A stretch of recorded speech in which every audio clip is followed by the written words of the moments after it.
Imagine wandering through a misty English manor at midnight, the air thick with whispers of a bride who never made it to her wedding day. Her ghostly figure sways in a tattered gown, forever trapped in her last dance. What if the great detective Hercule Poirot was called to unravel her mystery? Welcome to Poirot and the Ghost Bride's Last Dance, where secrets unravel and the past refuses to stay buried. Hello, mystery lovers, and welcome to our chilling tale, Poirot and the Ghost Bride's Last Dance. If you're new here, hit that subscribe button and join our sleuthing crew as we dive into this spooky, twist-filled story. Today, we're starting with Chapter 1, where the legendary detective Hercule Poirot receives a peculiar invitation that sets the stage for an unforgettable case. Picture this. It's 1935. The fog is rolling over the English countryside, and Poirot's about to step into a mystery that's equal parts eerie and elegant. Let's get started. Our story begins in London, where Hercule Poirot, the world's greatest detective, is sipping his morning tisane in his impeccably neat apartment. The man loves his routines, his moustache is perfectly waxed, his books are arranged just so, and his little grey cells are always ready for a challenge. But today, something disrupts his calm. A letter arrives, sealed with crimson wax and stamped with the crest of Blackwood Manor. It's an invitation from Lord Reginald Blackwood, a wealthy aristocrat with a reputation for throwing lavish parties. The letter is polite but urgent, requesting Poirot's presence at the manor for a weekend gala. There's a catch. The Lord Blackwood hints at a troubling matter, something about unsettling occurrences that require Poirot's unique skills. Now, if you know Poirot, you know he can't resist a puzzle, especially one wrapped in such mystery. He adjusts his tie, packs his suitcase, and sets off for the countryside, his curiosity already buzzing as Poirot's train chugs through the misty moors. We get a glimpse of Blackwood Manor through his eyes. It's a sprawling, Gothic estate, all towering spires and ivy-covered walls, the kind of place that looks like it's hiding secrets in every shadow. The manor has a history, and not a happy one. Locals whisper about a tragedy from decades ago, a young bride named Eleanor Grayson who vanished on the eve of her wedding. Some say she ran away, others claim she was murdered.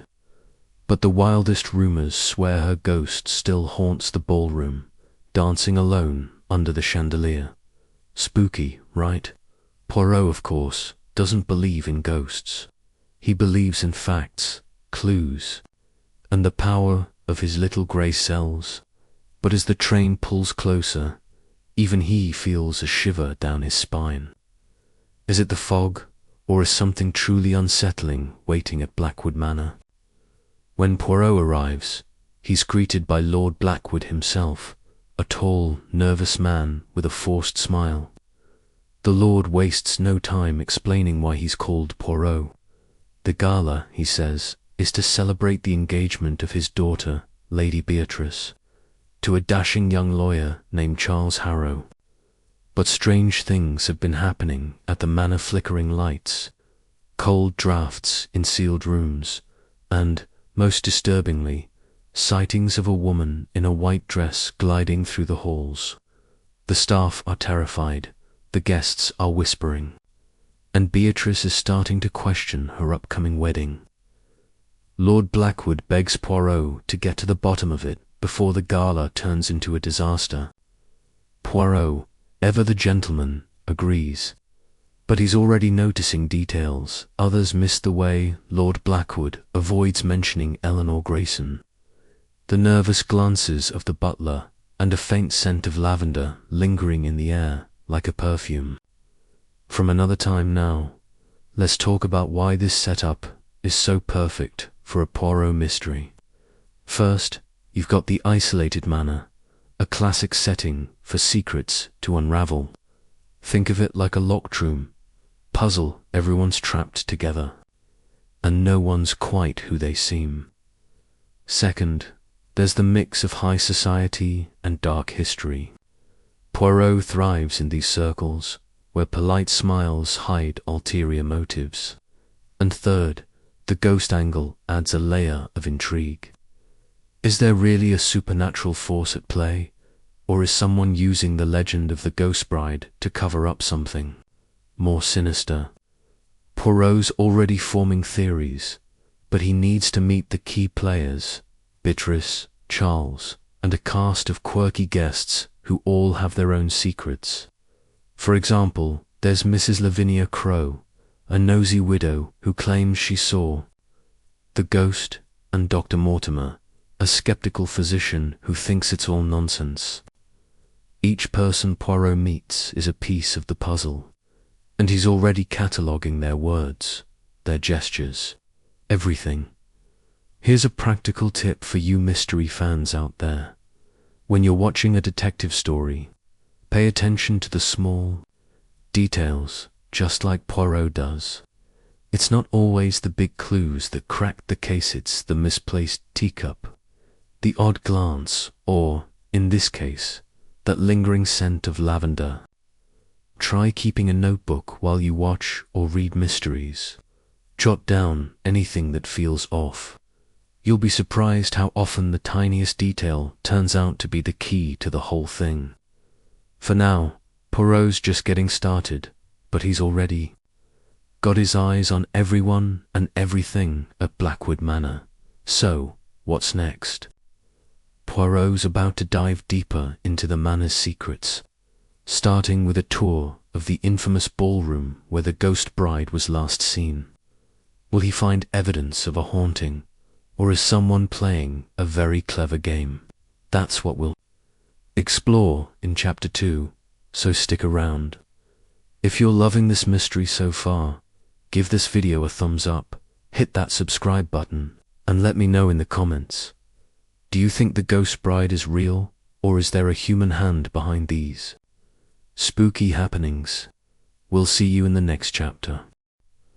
Alright, mystery fans.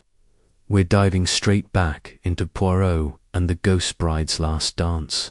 Last time, Hercule Poirot arrived at Blackwood Manor, invited by Lord Blackwood to solve a troubling mystery involving strange occurrences and whispers of a ghostly bride.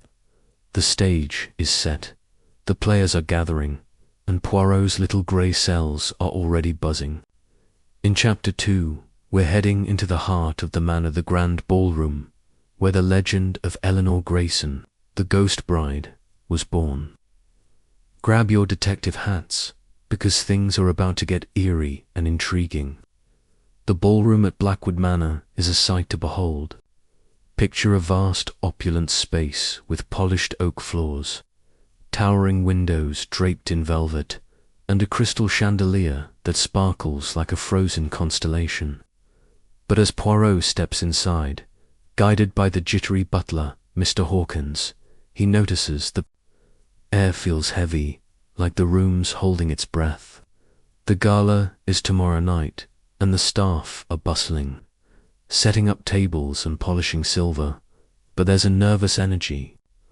Hawkins, a wiry man with a habit of wringing his hands, tells Poirot the ballroom is where the sightings happen most. Guests and servants alike have reported seeing a figure in white, twirling under the chandelier, her face hidden by a veil.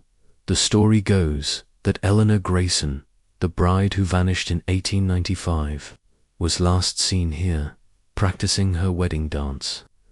Poirot listens politely, but his sharp eyes are scanning every corner: dust on the floor, a scuff on a chair, anything out of place. Poirot starts asking questions, and this is where he shines. He's not just listening to what people say, he's watching how they say it. Hawkins mentions that the sightings started a month ago, right after Lord Blackwood announced his daughter Beatrice's engagement. Coincidence? Poirot doesn't think so, He presses Hawkins about Eleanor's story. The butler hesitates, then spills the tale. Eleanor was set to marry a wealthy landowner, but the night before her wedding, she disappeared. Her fiancé was devastated. The wedding was cancelled, and the manor's reputation never recovered. Some say she was murdered, others that she fled in fear. Poirot nods, filing away every detail, especially Hawkins' nervous tic when he mentions the fiancé. Something's not adding up, and Poirot's already forming a mental map of the case. Next, Poirot meets Lady Beatrice, the bride-to-be, who's overseeing the gala preparations. She's young, elegant, and trying to hide her unease. Poirot, ever the charmer, compliments her composure but gently probes about the ghost. Beatrice laughs it off, saying it's just old stories, but her fingers twist her engagement ring when she speaks. She admits the staff are spooked, and it's affecting her fiancé Hero. Charles, a handsome lawyer with a quick smile, joins them and insists there's no ghost, just overactive imaginations. But Poirot notices Charles' eyes dart to the chandelier, as if expecting something to appear. The detective makes a mental note. Both the bride and groom are hiding something, even if it's just fear. Now, let's pause for a second. If you're trying to solve a mystery like Poirot, here's a tip. Always watch for body language. People can lie with words, but their hands, their eyes, their posture, they give away the truth. Try this the next time you're in a conversation. Notice if someone fidgets or avoids eye contact when a certain topic comes up.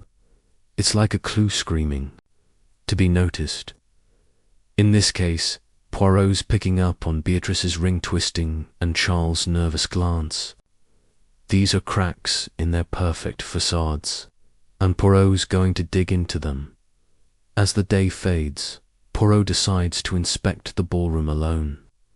The staff have left, and the room is bathed in twilight, the chandelier casting eerie shadows. He walks slowly, his cane tapping the floor, testing for hollow spots. That's when he hears a faint creak, like a footstep, from the balcony above. He looks up, but no one's there. Then, a breeze carries that same lavender scent he noticed earlier, faint but unmistakable. Poirot doesn't jump to ghosts. He's thinking trapdoors, hidden passages, or maybe someone playing tricks. He climbs to the balcony, finding only dust and an old music box, its tune long silenced. But when he opens it, a single note plays a haunting, off-key chime. Is it a clue or just a broken relic?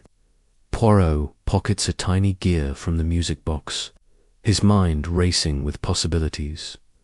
The chapter closes with Poirot standing under the chandelier, reconstructing the night Eleanor vanished.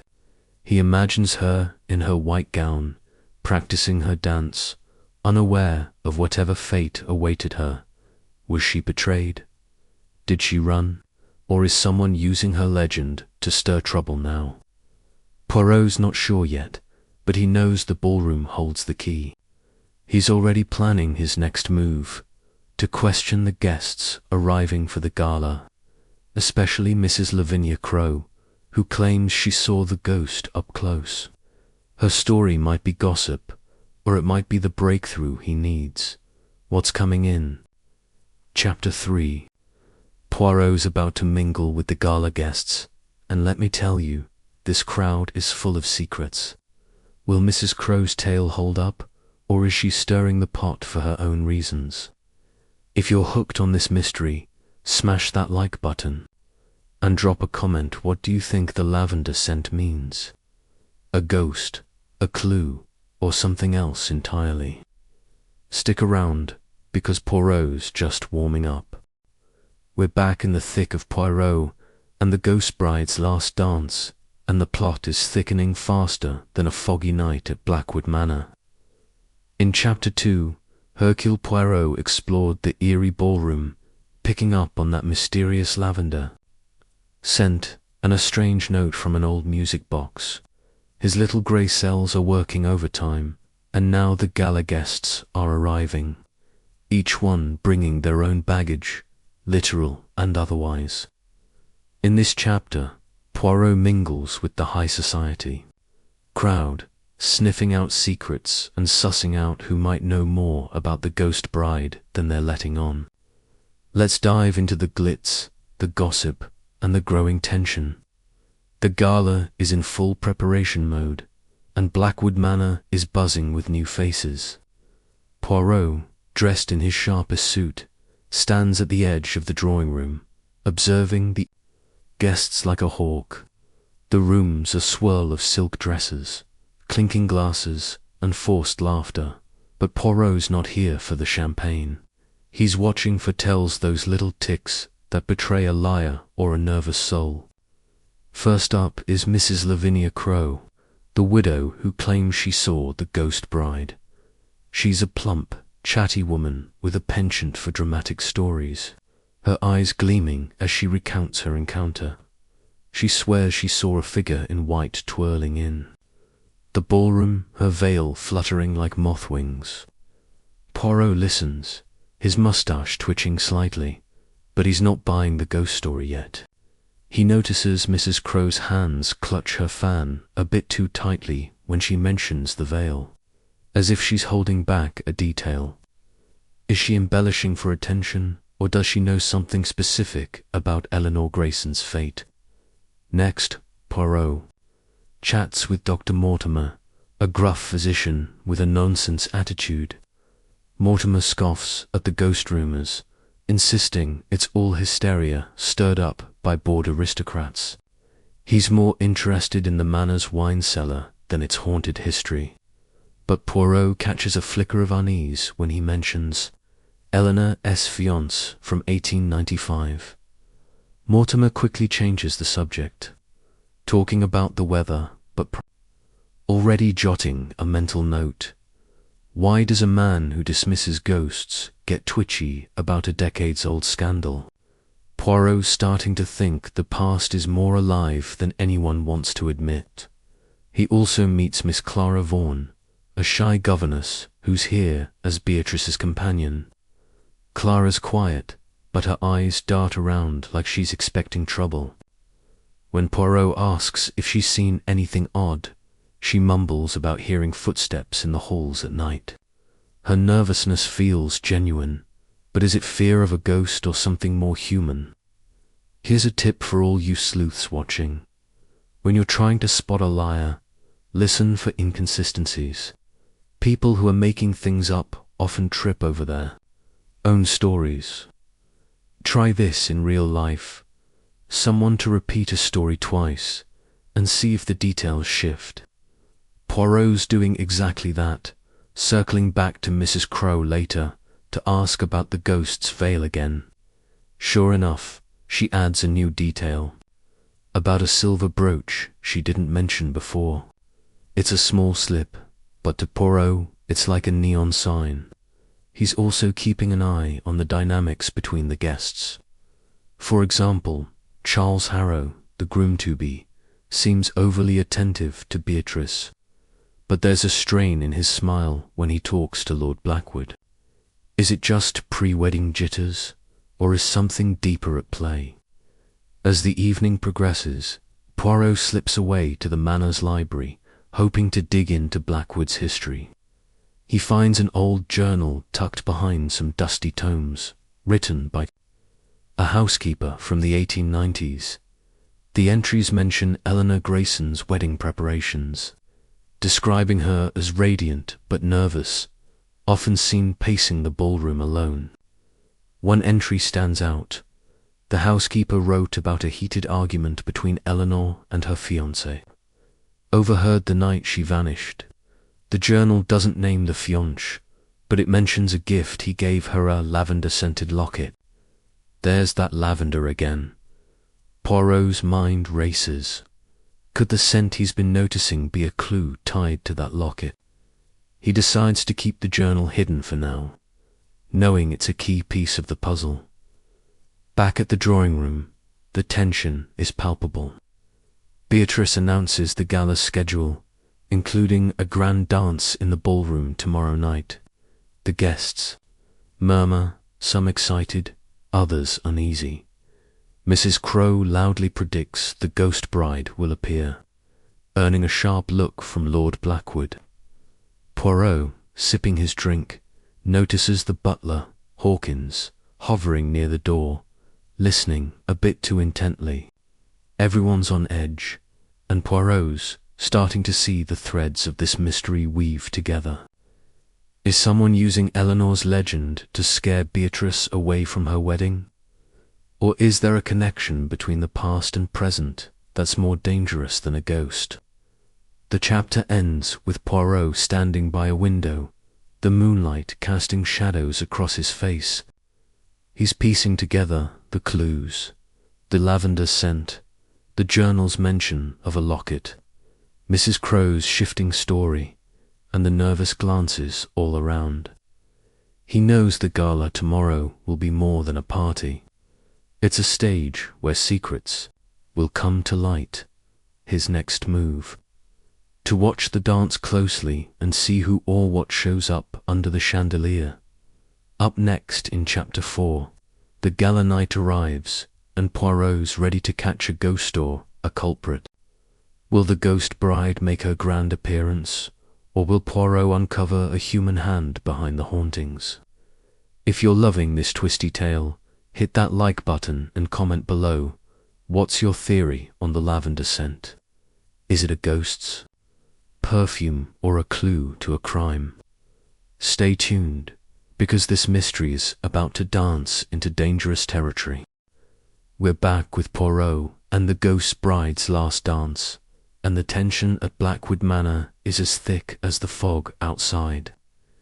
In Chapter 3, Hercule Poirot mingled with the gala guests, spotting cracks in their stories and uncovering a dusty journal that linked Eleanor Grayson's disappearance to a lavender-scented locket. His little grey cells are humming, and now it's gala night, the moment everyone's been waiting for, or dreading. The ballroom is about to light up, but will it reveal the ghost bride or a darker truth? Let's step into the glitz and shadows of Chapter 4. The ballroom is transformed, a dazzling spectacle of candlelight and music. The chandelier glows like a star, casting flickers across the polished floor where couples are already swaying to a waltz. Poirot stands near the edge, his sharp eyes scanning the crowd. He's not here to dance. He's watching every guest, every gesture, every glance. Lady Beatrice, radiant in a cream gown, opens the gala with Charles Harrow at her side. But Poirot notices her smile falter when the music shifts to a slower, haunting tune. It's the same melody he heard from the music box in the ballroom balconia. Coincidence, or something more? The guests are a mix of excitement and unease, whispering about the ghost bride as they sip champagne. Mrs. Lavinia Crowe, never one to miss a spotlight, is telling anyone who will listen that she feels a chill in the air. Poirot, unimpressed, keeps his focus on the key players as the night unfolds. Poirot moves through the crowd, charming and subtle, picking up snippets of conversation. He overhears Dr. Mortimer arguing with Lord Blackwood about the manor's upkeep, hinting that old debts might be causing trouble. Interesting, Poirot thinks, could financial strain be tied to the ghostly disturbances? He also notices Miss Clara Vaughan, the governess, standing alone near a curtain, her face pale as she stares at the chandelier. When Poirot approaches, she startles and mumbles about the music feeling wrong. Poirot presses her gently, and she admits the tune reminds her of a story her grandmother told about Eleanor Grayson's last night, a waltz played just before she vanished. Poirot's mustache twitches. The music box, the journal, and now this. Toon are weaving a pattern he's determined to unravel. Here's a tip for you detective fans. When solving a mystery, always look for recurring motifs. In this case, it's the lavender scent, the music, and the ballroom itself. If you're watching a mystery show or reading a book, try jotting down anything that pops up more than once. It's usually a breadcrumb leading to the truth. Poirot doing exactly that, and he's about to test a theory. He slips away to the balcony where he found the music box, checking for any signs of tampering. He notices a faint scratch on the railing, barely visible, as if something heavy was dragged across it recently. A prop for a ghostly prank, perhaps, or a clue to something older. He tucks the observation away, knowing every detail matters. Back in the ballroom, the mood shifts. The lights flicker, and a collective gasp ripples through the crowd. Then, it happens. A figure in a tattered white gown appears at the far end of the room, gliding across the floor. The veil hides her face, but her movements are graceful, almost otherworldly. Mrs. Crowe shrieks, dropping her glass, and even Charles Harrow freezes, his arm tightening around Beatrice. Poirot, however, is calm, his eyes narrowing. He notices. The figure avoids the center of the floor, sticking to the shadows, and her gown catches slightly on a chair, revealing a glimpse of a modern shoe. A ghost in sensible heels. Unlikely, Poirot thinks. He moves closer, but the figure vanishes behind a curtain as the lights flicker again.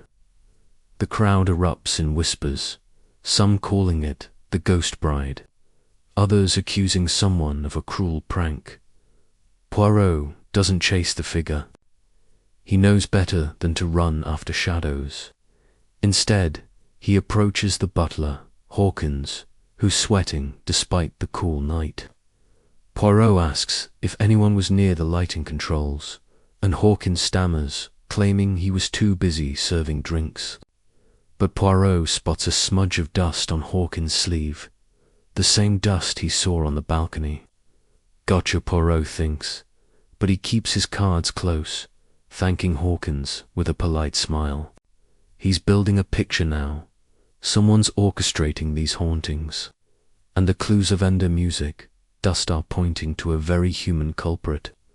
Could it be tied to Eleanor's disappearance, or is it a scheme to disrupt Beatrice's wedding? The chapter closes with Poirot standing under the chandelier, the music still echoing in his ears. He's certain the ghostly figure was no spirit, but a carefully staged act. The question is why and who's pulling the strings? Is it Hawkins, with his dusty sleeve and nervous demeanor? Mrs. Crowe, with her ever-changing stories? Or someone closer to the heart of Blackwood Manor? Poirot's next step is to confront the past head-on, starting with a deeper look into Eleanor Grayson's fiancé and that lavender locket, in Chapter 5. Poirot digs into the manor's archives and corners a key suspect. Will he find the locket, or will the ghost bride strike again? If you're hooked on this mystery, smash that like button and drop a comment. Who do you think was in that white gown? A prankster, a conspirator, or something else?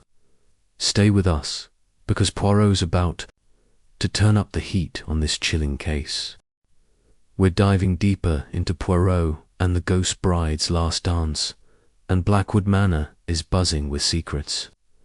Last chapter, the gala night took a spooky turn when a figure in a white gown glided through the ballroom, sending the guests into a frenzy. Hercule Poirot, with his sharp eyes and sharper mind, spotted modern shoes under that ghostly veil and dust on the butler's sleeve. The plot's getting murkier, and Poirot's little grey cells are working overtime. In Chapter 5, he's digging into the manor's archives to uncover the truth about Eleanor Grayson's disappearance and that mysterious lavender locket. Grab your magnifying glass, because this case is about to crack open. It's the morning after the gala, and the manor is quieter, but the tension lingers like fog. Poirot, up early with a cup of tisane, heads to the library, determined to find more about Eleanor Grayson's ill-fated wedding. The room smells of old leather and secrets, shelves packed with ledgers and family records. Poirot's not one for dusty tomes, but he's meticulous, flipping through yellowed pages with gloved hands. He finds a record from 1895 detailing the engagement of Eleanor to one Sir Henry Langston, a wealthy but temperamental landowner. The notes describe lavish wedding plans, but there's a cryptic entry. Miss Grayson returned a gift to Sir Henry, causing distress. Poirot's mustache twitches. Could this be the lavender locket mentioned in the housekeeper's journal? He also finds a faded photograph of Eleanor, a young woman with sad eyes, clutching a small box. The locket, perhaps. Poirot pockets the photo, knowing it's another piece of the puzzle. Next, Poirot tracks down Lord Blackwood in his study, where the lord is nursing a headache and a brandy. Poirot, ever polite, asks about Sir Henry Langston, watching for any flinch. Lord Blackwood stiffens, claiming Henry was a distant cousin who left the county after Eleanor's disappearance. But Poirot notices the lord's fingers tap nervously on his desk when he mentions Henry's temper. Poirot probes further, asking if any of Henry's possessions, like a locket, remain in the manor. Lord Blackwood snaps that it's all ancient history, but his eyes betray a flicker of fear. Poirot doesn't push. He's learned enough for now. He's starting to suspect the past is tied to the present hauntings. And Lord Blackwood knows more than he's saying. Here's a sleuthing tip for you mystery buffs. When you're piecing together a case, timelines are everything. Map out the events in order, like Poirot's doing with Eleanor's story. Try this with any mystery. Write down what happened when, and look for gaps or overlaps.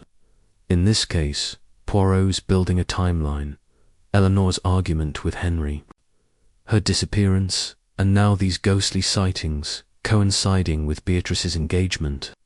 It's like a dance, each step revealing more of the pattern. Poirot's also thinking about motives. Why would someone stir up this old tragedy now? Is it revenge, greed, or something personal? Poirot's next move is to confront Hawkins, the butler, about that dusty sleeve. He finds him polishing silver in the pantry, looking more nervous than ever. Poirot, with his disarming charm, mentions the balcony dust and watches Hawkins' face pale. The butler stammers that he was up there fixing a loose board, but notices his hands shake as he polishes a spoon. Poirot casually asks if Hawkins ever heard stories about Eleanor's locket, and the butler drops the spoon, muttering about old trinkets in the attic. Bingo, Poirot's got a lead. He heads to the attic, a dusty maze of crates and cobwebs. After some searching, he finds a small wooden box tucked behind a broken mirror. Inside is a silver locket, engraved with a rose and still faintly scented with lavender. When he opens it, there's a tiny portrait of Eleanor and a lock of dark hair. Poirot's heart races. This is no ghost's relic. It's evidence. Back downstairs, Poirot overhears Beatrice and Charles arguing in a quiet corner. Beatrice is upset, saying she's tired of the ghost rumors ruining her wedding plans. Charles tries to soothe her, but his voice is strained, and Poirot catches him glancing toward the ballroom. Poirot's suspicions deepen. Charles knows something, and it's not just wedding jitters. He also spots Mrs. Lavinia Crowe whispering with Miss Clara Vaughan, the governess, their heads bent close. When Poirot approaches, they scatter like startled birds, but he catches Clara's murmured words, "It's not safe."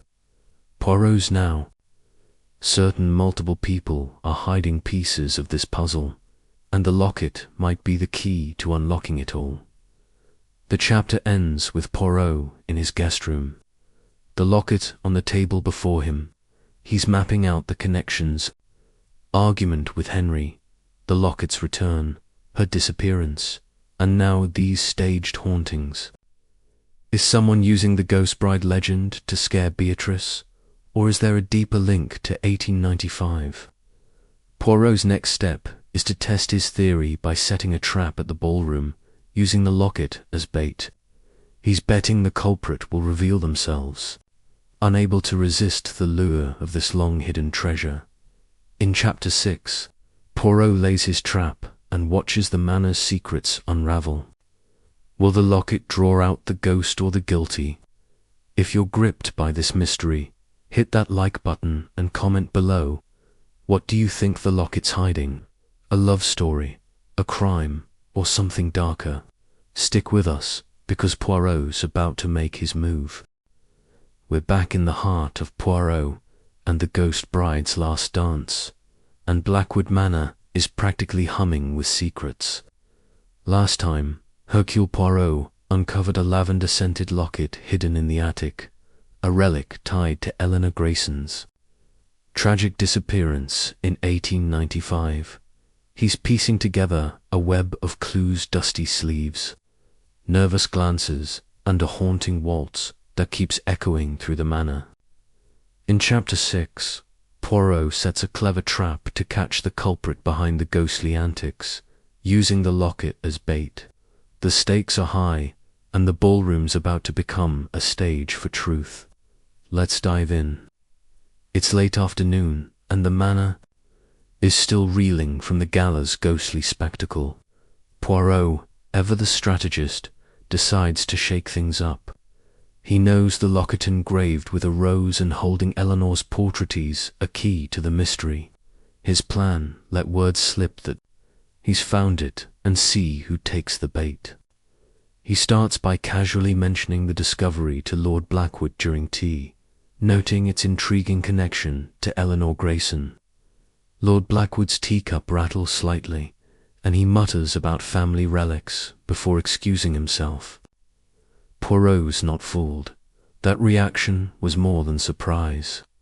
Next, he drops a hint to Hawkins, the butler, asking if the attic holds other treasures. Hawkins' eyes widen, and he stammers about needing to check the wine cellar. Poirot smiles. His net is cast, and someone's already squirming. Poirot heads to the ballroom, where the chandelier still sparkles from last night's drama. He places the locket on a small table near the balcony entrance, in plain sight but just out of easy reach. Then he hides nearby, behind a heavy velvet curtain, his watch ticking softly as he waits. This is classic Poirot, turning the hunter into the hunted. He's betting the person behind the ghostly figure wants the locket, either to hide evidence or claim a piece of the past. As the evening settles in, the manor grows quiet, the guests resting before dinner. Poirot's patience is rewarded when he hears soft footsteps. Peeking through the curtain, he sees a shadowy figure creep toward the table. It's not the white-gowned ghost, but someone in dark clothing, moving carefully. The figure reaches for the locket, but before they can grab it, a floorboard creaks, and they bolt into the shadows. Poirot doesn't give chase. He's too clever for that. Instead, he examines the table. The locket's untouched, but there's a fresh smudge of wax on the floor candle wax, still warm. Someone was carrying a light, and Poirot's mind flashes to the flickering lights during the gala. He's narrowing in on the culprit, but he needs more. He decides to confront Miss Clara Vaughan, the nervous governess, who's whispered "it's not safe" stuck with him. He finds her in the garden, clutching a book, her eyes darting like a cornered deer. Poirot, with his gentle charm, asks about her grandmother's stories of Eleanor. Clara hesitates, then admits her grandmother was a maid at the manor in 1895 and saw Eleanor arguing with Sir Henry Langston about a promise he broke. Clara's voice shakes as she mentions a hidden passage near the ballroom, used by servants back then. Poirot's moustache twitches. A passage could explain the ghost's vanishing act. Here's a tip for you sleuths. When you're unraveling a mystery, always consider the setting itself. Buildings like Blackwood Manor are characters in their own right, with secret doors or forgotten rooms that hide the truth. Try this when you're reading or watching a mystery. Think about how the location itself could be a clue. Poirot's doing just that, and he heads to the ballroom to find this passage. After tapping walls and checking panels, he discovers a loose section behind a mirror near the balcony. It opens to a narrow corridor, dusty and cramped, leading to the attic. Poirot's heart races. This is how the ghost moved unseen. He finds a scrap of white fabric caught on a nail, identical to the gala's ghostly gown. No spirit here, just a clever trick. Back in the drawing room, Poirot overhears Mrs. Lavinia Crowe gossiping about the locket, claiming it's cursed. Her story's gotten wilder, now involving a stolen fortune tied to Eleanor's fiancé. Poirot's skeptical but notes her obsession with the tale. He also catches Charles Harrow whispering to Beatrice, urging her to postpone the wedding until the nonsense stops. Beatrice looks torn, and Poirot wonders if Charles' concern is genuine or a cover for something else. The locket, the passage, the wax, everything's pointing to a scheme, but the motive's still murky. Is it about money, revenge, or a buried truth from 1895? The chapter closes with Poirot in the library, sketching a map of the hidden passage and the ballroom's layout. He's certain the ghostly figure is a distraction, but for what? The locket's history suggests Eleanor's disappearance wasn't random, and someone in the manor knows why. His trap didn't catch the culprit, but it's tightened the net. Poirot's next move is to confront Dr. Mortimer, whose unease about Sir Henry Langston raised red flags. He's betting the doctor's hiding a piece of this puzzle, and he's ready to press hard in Chapter 7. Poirot turns up the heat, questioning Dr. Mortimer and exploring the locket's dark history. Will he uncover a motive for the hauntings, or will the ghost bride strike again? If you're loving this twisty tale, smash that like button and comment below. Who do you think tried to grab the locket? A greedy guest, a scared servant, or someone closer to home? Stay tuned, because Poirot's closing in. We're plunging deeper into Poirot and the ghost bride's last dance, and Blackwood Manor's secrets are starting to crack open. In Chapter 6, Hercule Poirot set a trap with the lavender-scented locket, nearly catching a shadowy figure in the ballroom. He also discovered a hidden passage, confirming the ghost bride is a human trick. His little grey cells are buzzing, connecting the locket, a haunting waltz, and Eleanor Grayson's 1895 disappearance. Now, in Chapter 7, Poirot turns his razor-sharp focus on Dr. Mortimer, whose unease about Sir Henry Langston has raised suspicions. The truth is getting closer, but the manor's shadows are fighting to stay hidden. Let's dive in. The morning light filters through Blackwood Manor's tall windows, but the air feels heavy with unspoken truths. Poirot, impeccably dressed as always, finds Dr. Mortimer in the conservatory, surrounded by wilting orchids. The doctor's gruff demeanor is intact, but his eyes are tired, like he hasn't slept. Poirot, with his usual charm, starts with small talk about the gala, then casually mentions Sir Henry Langston, Eleanor's fiancé from 1895. Mortimer's pipe nearly slips from his hand, and he mutters about old scandals being irrelevant. Poirot pounces, gently but firmly, asking if Mortimer knew Henry personally. The doctor admits he met him years ago as a young medical student visiting the manor. Henry was troubled, Mortimer says, but clams up when Poirot asks about the locket. That hesitation is like a flashing sign to Poirot Mortimer's hiding something big. Poirot shifts tactics, inviting Mortimer for a walk in the manor's gardens to loosen him up. As they stroll past rose bushes, Poirot recounts the locket's discovery, watching Mortimer's face. The doctor's jaw tightens when Poirot mentions the rose engraving, and he lets slip that Henry was obsessed with roses, even gifting Eleanor a rose garden. Poirot's moustache twitches. This connects the locket to Henry, but why does Mortimer care? Poirot presses, asking if Henry's temper, mentioned in the old journal, led to Eleanor's disappearance. Mortimer snaps, saying Henry was heartbroken, not violent, but his voice cracks. Poirot notes the contradiction. If Henry was innocent, why is Mortimer so defensive? He files it away, knowing he struck a nerve. Here's a tip for you, mystery fans. When someone's hiding something, they often overreact to specific details. Try this in real-life. Mention a small fact and watch for an outsized response. It's like Poirot's doing with Mortimer, poking at the locket and Henry until the doctor squirms. Poirot's building a picture. Henry's temper, the locket's return, and Eleanor's vanishing act are linked, and Mortimer's reaction suggests he knows how. But Poirot needs more, so he heads back to the library to cross-check the doctor's story. Digging through old guest logs, he finds Mortimer's name listed in 1895, confirming he was at the manor during Eleanor's engagement.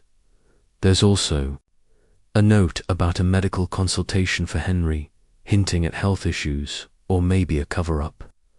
Poirot's mind races. Did Mortimer help hide something back then? Meanwhile, the manor's buzzing with gossip about the locket. Mrs. Lavinia Crowe corners Beatrice, spinning tales of a cursed heirloom tied to a lost fortune. Beatrice, already on edge, looks pale, and Poirot overhears her asking Charles if they should cancel the wedding. Charles insists it's just superstition, but his hand grips hers too tightly.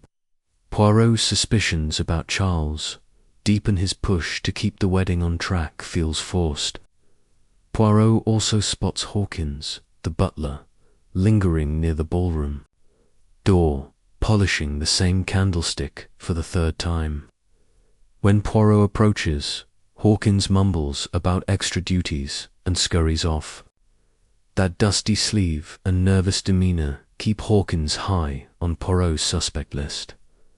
Poirot decides to test his theory about the hidden passage again. He returns to the ballroom, this time with a small lantern, and crawls through the narrow corridor to the attic. There, he finds a dusty trunk with old letters, one from Henry to Eleanor, begging her to keep the promise.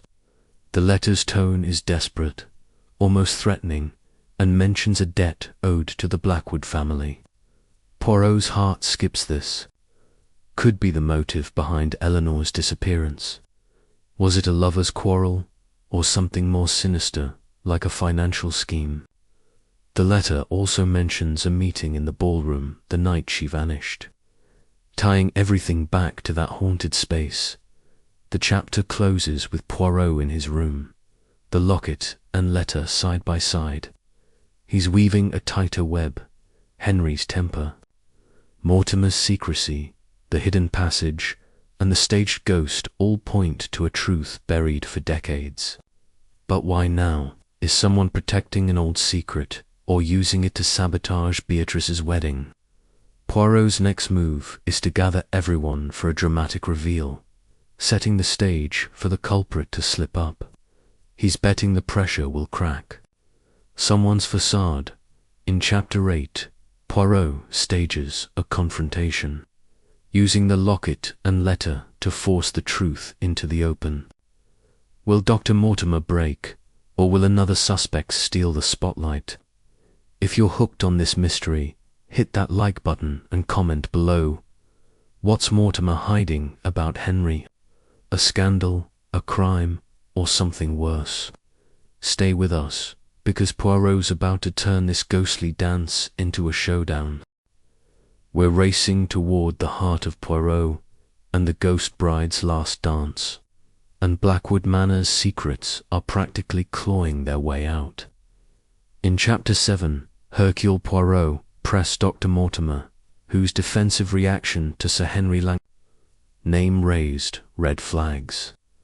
Poirot also found a desperate letter from Henry to Eleanor Grayson, hinting at a debt and a fateful meeting in the ballroom. The lavender-scented locket, the hidden passage, and the staged ghost are all pointing to a truth buried since 1895. Now, in Chapter 8, Poirot gathers the key players for a dramatic confrontation, aiming to flush out the culprit behind the hauntings. The ballroom's about to become a stage for revelations, so let's dive in. The evening is dark, with storm clouds gathering over Blackwood Manor, mirroring the tension inside. Poirot requests everyone: Lord Blackwood, Beatrice, Charles Harrow, Dr. Mortimer, Mrs. Lavinia Crowe, Miss Clara Vaughan, and the butler Hawkins to meet in the ballroom. He stands under the chandelier, the locket gleaming in his hand, his eyes sharp as he surveys the group. The room feels charged, the air thick with anticipation.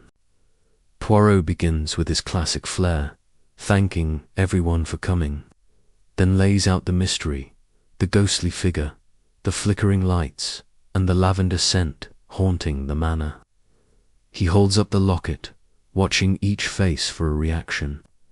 Beatrice gasps softly, Charles stiffens, and Mortimer's pipe trembles in his hand. Poirot's setting the stage, and someone's already sweating. Poirot starts with the past, recounting Eleanor Grayson's story, her engagement to Sir Henry Langston, their argument, and her disappearance the night before her wedding. He reveals the letter he found, reading aloud Henry's plea for Eleanor to keep the promise and mentioning a debt to the Blackwood family. Lord Blackwood's face pales, and he interrupts, insisting it's ancient history. But Poirot not done. He describes the hidden passage, the scrap of white fabric, and the candle wax, proving the ghost bride is a human creation. Mrs. Crowe, ever dramatic, claims it's still a curse, but Poirot silences her with a raised hand, pointing out her inconsistent stories about the ghost's veil and brooch. Her eyes widened. She's caught, but is she the mastermind or just a gossip? Here's a tip for you sleuths. When confronting suspects, watch for who deflects blame. Poirot's doing this now, stirring the pot to see who cracks. Try this in a mystery game or even a debate. Push gently on someone's story and see if they point fingers elsewhere. Poirot shifts to Hawkins, mentioning the dust on his sleeve and his extra duties near the balcony. Hawkins stammers, claiming he was repairing a light, but Poirot counters with the wax smudge from his trap. The butler's face crumples, and he admits to rigging the lights to flicker, but swears it was on someone else's orders. He won't name names, though, glancing nervously at Lord Blackwood. Poirot's net is tightening, but he needs more too. Pin the culprit next. Poirot turns to Dr. Mortimer, whose connection to 1895 makes him a key piece. He asks about the medical consultation for Henry Langston, mentioned in the Manor's records. Mortimer's voice is tight as he admits Henry was ill, possibly unstable. Eleanor vanished. Poirot presses. Did Mortimer help cover up something, perhaps a crime? Mortimer snaps, saying he only treated Henry's nerves, but his hands shake, betraying guilt. Poirot then pivots to Charles Harrow, noting his unease during the gala and his push to rush the wedding. Charles bristles, insisting he's protecting Beatrice, but Poirot catches a glance between him and Clara Vaughan. Clara, trembling, blurts out that she found an old key in the attic, shaped like a rose, that fits the locket. The room goes silent. Clara been holding on to a clue this whole time. Poirot seizes the moment, asking Clara to produce the key. She hesitates, then pulls it from her pocket, a small silver thing engraved with a rose, matching the locket perfectly. Poirot opens the locket, revealing a hidden compartment with a tiny, folded note. It's from Eleanor, written in a shaky hand. "Henry, I cannot marry you. The debt is too great." Poirot's voice is steady as he reads, but the impact is electric. Lord Blackwood slumps in his chair, and Mortimer drops his pipe. The note suggests Eleanor was pressured, perhaps blackmailed, into her engagement. Poirot's theory takes shape. Someone's using her story to scare Beatrice, but why? Is it to stop the wedding, or to hide a deeper secret tied to the Blackwood family's past? The chapter closes with Poirot holding the locket and key, the group staring at him in stunned silence.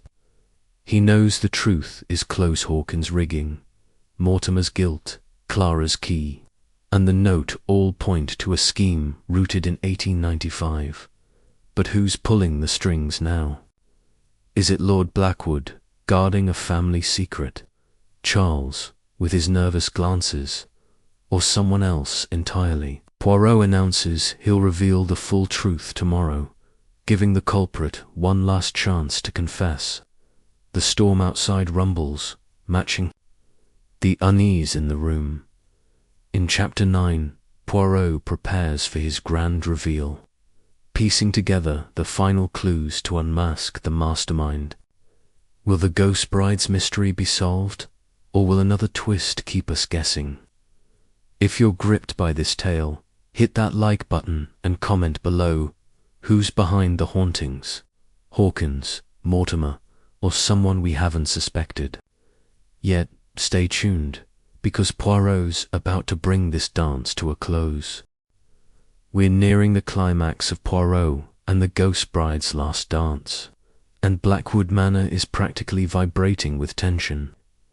In Chapter 8, Hercule Poirot staged a dramatic confrontation, revealing the locket's hidden note from Eleanor.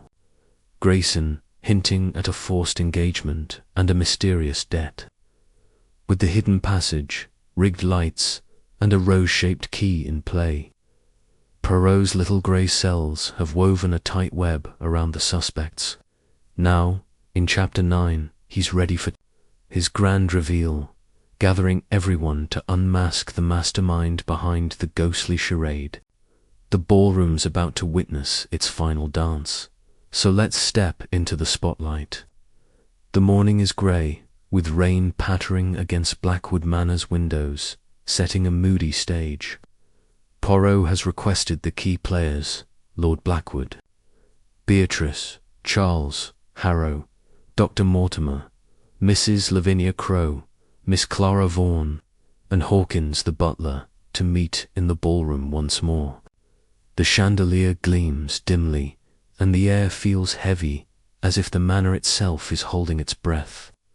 Poirot stands at the centre, the locket and Eleanor's note in his hands, his eyes scanning the nervous faces.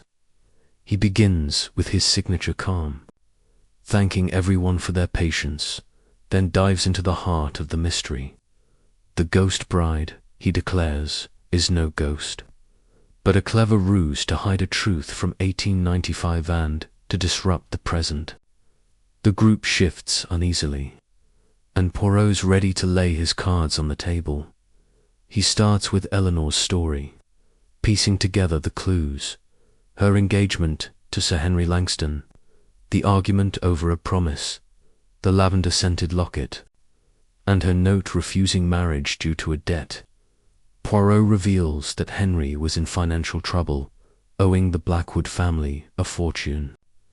Eleanor, he theorizes, was pressured to marry him to settle this debt, but she refused, vanishing the night before the wedding. Poirot points to the hidden passage, explaining how it allowed someone to stage the ghostly figure, using the old waltz and a white gown to mimic Eleanor. He holds up the scrap of fabric from the passage, then turns to Hawkins, whose rigged lights and dusty sleeve mark him as an accomplice. Hawkins wilts, admitting he was paid to create the effects, but swears he didn't know the full plan. Poirot nods, his gaze shifting to the real puppet master. Here's a tip for you mystery buffs. When solving a case, look for the motive that ties past to present.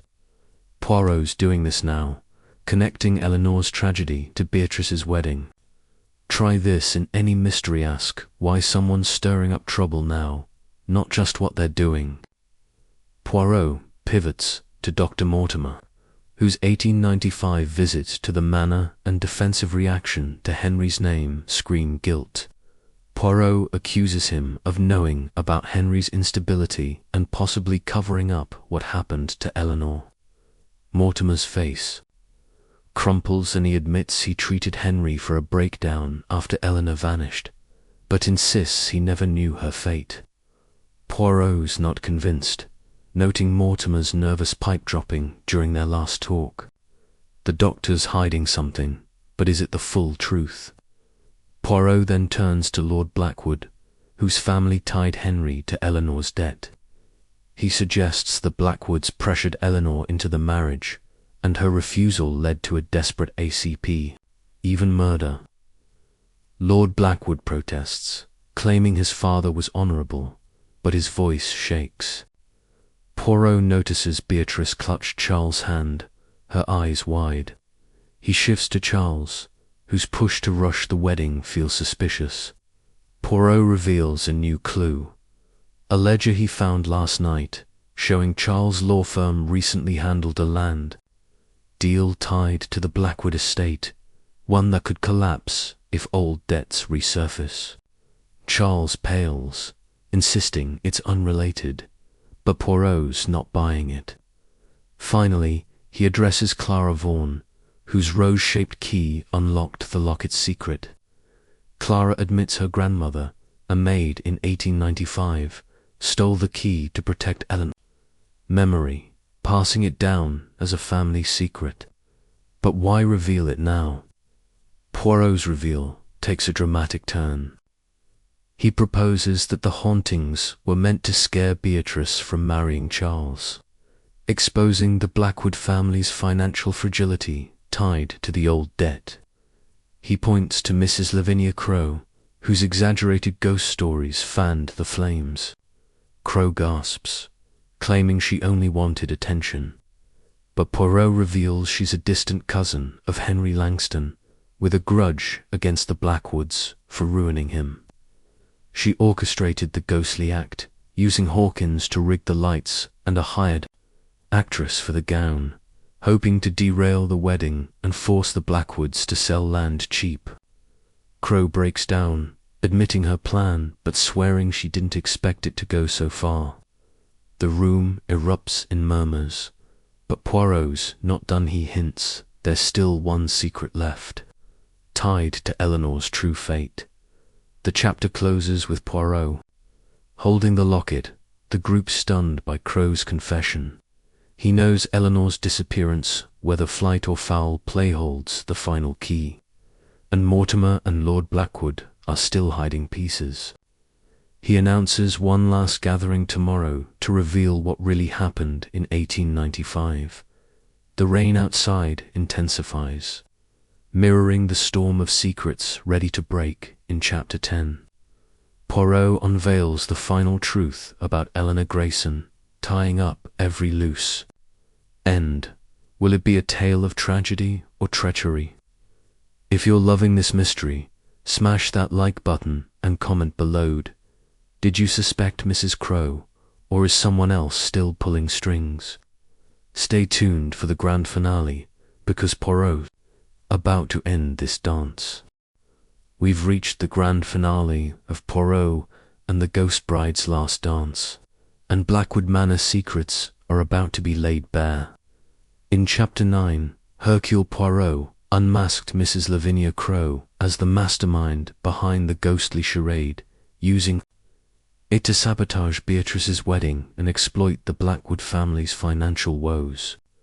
But the mystery of Eleanor Grayson's 1895 disappearance remains unsolved, with Dr. Mortimer and Lord Blackwood still guarding pieces of the truth. In this final chapter, Poirot gathers everyone for one last reveal, unraveling the fate of the ghost bride and tying up every clue. The ballroom's ready for its final waltz, so let's step into the spotlight. The storm has cleared, and Blackwood Manor's ballroom is bathed in soft morning light, the chandelier sparkling like a silent witness. Poirot stands at the center, the lavender-scented locket, Eleanor's note, and the rose-shaped key on a table before him. Lord Blackwood, Beatrice, Charles Harrow, Dr. Mortimer, Miss Clara Vaughan, and Hawkins the butler sit in a tense semicircle, their faces a mix of dread and curiosity. Poirot begins with his trademark poise, his voice steady but commanding. "Mies Amos," he says, "the ghost bride has danced her last, but her story demands its truth." He recounts the clues, the hidden passage, the rigged lights, the locket's note, and Crowe's scheme to disrupt the wedding. But now, he says, it's time to face what happened to Eleanor Grayson and why her shadow lingers. Poirot starts with the locket, its rose engraving linking it to Sir Henry Langston, Eleanor's fiancé. He reads her note again. "Henry, I cannot marry you. The debt is too great," and explains the Blackwood family's financial hold over Henry. Poirot turns to Lord Blackwood, whose father orchestrated Eleanor's engagement to settle Henry's debts. The Lord shifts uncomfortably, admitting his father was desperate to save the estate. Poirot nods, then pivots to Dr. Mortimer, whose presence in 1895 and nervous reactions mark him as a key player. Poirot accuses him of knowing what happened the night Eleanor vanished. Mortimer's face crumples, and he confesses. Henry, unstable and furious over Eleanor's refusal, confronted her in the ballroom. Mortimer was called to treat Henry afterward, finding him raving about a tragic accident. Mortimer suspected foul play but stayed silent, fearing scandal. Poirot's eyes narrow. Mortimer's guilt explains his unease. But there's more. Poirot reveals a final clue, a hidden page in the housekeeper's journal, found tucked in the attic trunk. It describes Eleanor's body being moved through, the hidden passage that night, wrapped in her white gown. Poirot's voice softens as he pieces it together. Henry, in a rage, struck Eleanor during their argument, and she fell, hitting her head on the ballroom's marble edge. Panicked, Henry and a loyal servant Hawkins' grandfather, Poirot reveals hid her body in the passage, staging her disappearance. The Blackwood family, desperate to avoid ruin, covered it up, paying Mortimer to falsify a medical report claiming Henry's collapse was illness, not guilt. Lord Blackwood gasps, insisting he was a child then, unaware of the truth. Hawkins, trembling, admits his family's role, passed down as a shameful secret. Here's a tip for you mystery lovers. The truth often hides in silence. People like Mortimer or the Blackwoods bury secrets to protect themselves, but their guilt leaves traces, nervous tics, vague answers. Try this when solving a mystery. Look for who's avoiding the story, not just who's telling it. Done exactly that, using the locket, the passage, and the journal to force the truth out.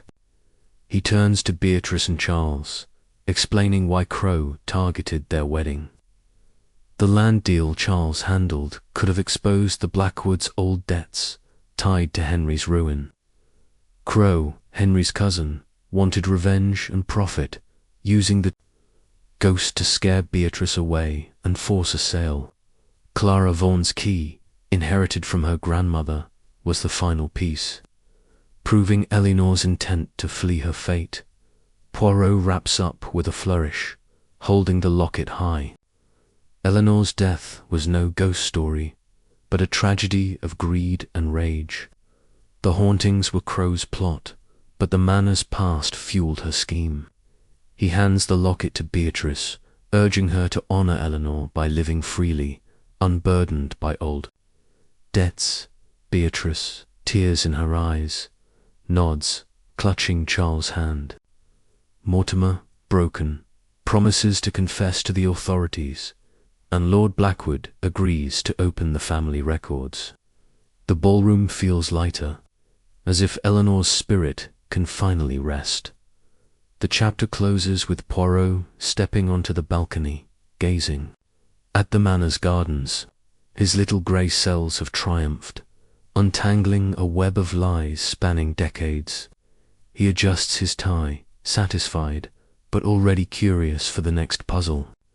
The guests disperse, some shaken, others relieved, as the manor begins to heal from its haunted past. That's the end of our tale, mystery fans. If you loved unraveling Poirot and the Ghost Bride's last dance, smash that like button, hit subscribe, and ring the bell for more thrilling stories. Drop a comment below. Did you guess Mrs. Crowe's scheme, or did Mortimer's secret surprise you? Share your favorite clue, and let's keep the detective spirit alive.